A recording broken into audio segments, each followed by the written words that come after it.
ये अब बात करेंगे बीएसपी की। जी, आज बीएसपी ने एक बड़ा कदम उठाया। क्या था वो, उसके बारे में आपको बता दूं।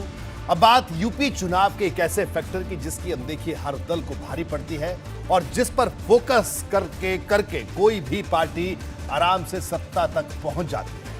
हम बात कर रहे हैं 86 सुरक्षित विधानसभा सीटों की। आज बसपा प्रमुख मायावती ने इन सीटों को लेकर अपनी पार्टी के हर विधानसभा क्षेत्र के अध्यक्षों की बैठक बुलाई और उनके साथ जीत की रणनीति पर चर्चा की।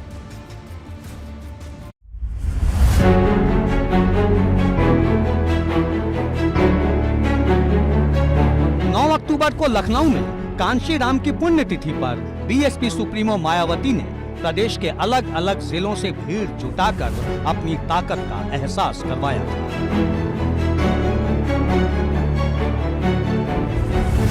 उसके बाद से वो लगातार पार्टी के लोगों को दिए हुए कामकाज की समीक्षा कर रही हैं। पार्टी के विधानसभा अध्यक्षों की बैठक में उन्होंने इस बार सबको जीत का मंत्र दिया।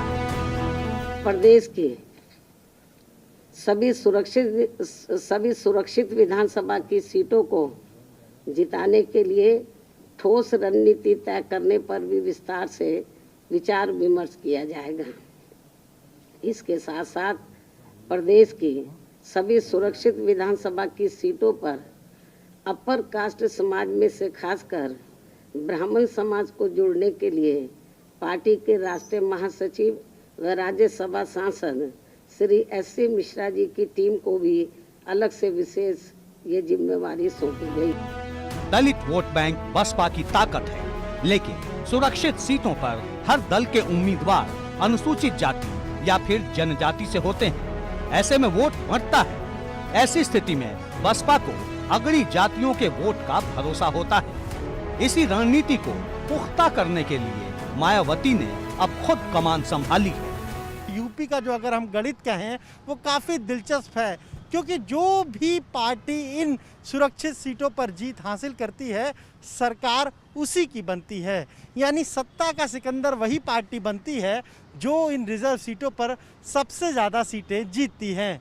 2007 की अगर बात करें तब 84 रिजर्व सीटों में से बीएसपी को लगभग 62 सीटों पर जीत मिली थी और पहली बार पूर्ण बहुमत के साथ बीएसपी सत्ता पर काबिज हुई थी।